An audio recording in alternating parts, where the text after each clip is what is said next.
alaikum wa rahmatullahi wa barakatuh. My name is Hafiz Mudassir. I am an Arabic and English linguist. Here I am to tell you about if you want to say, of course, definitely, I am a Muslim.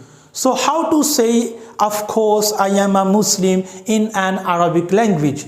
Either you will say, innani muslimun, or you will say, inni muslimun. So hence there are two options, innani muslimun or inni muslimun. Let me describe one thing in front of you, dear students. Inna means of course, and ya means I, me. So when we will combine these two words, so it will either become inni or become innani. How I am telling you that it will become innani? It should become inni.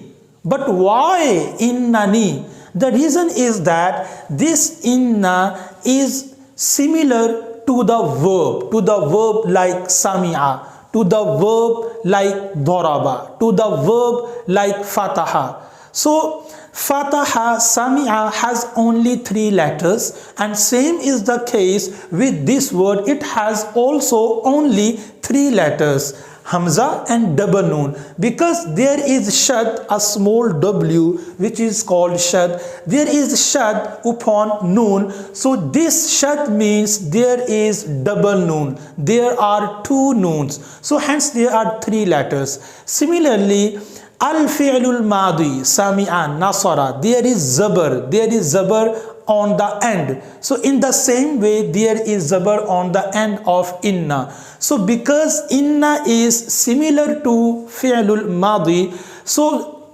when we have to put ya after sami'a, we will put noon in between and we say sami'a ni.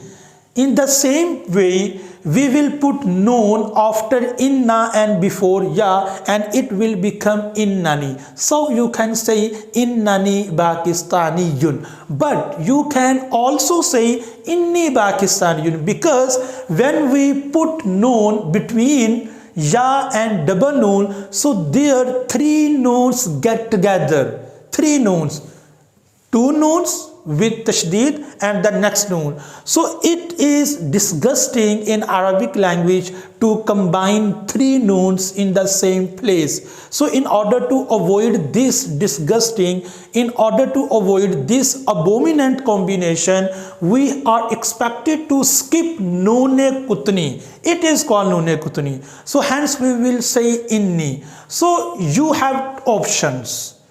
You have options. You can say innani muslimun. You can say inni muslimun. There are 2 options. Both are right. Jazakallahu khaira.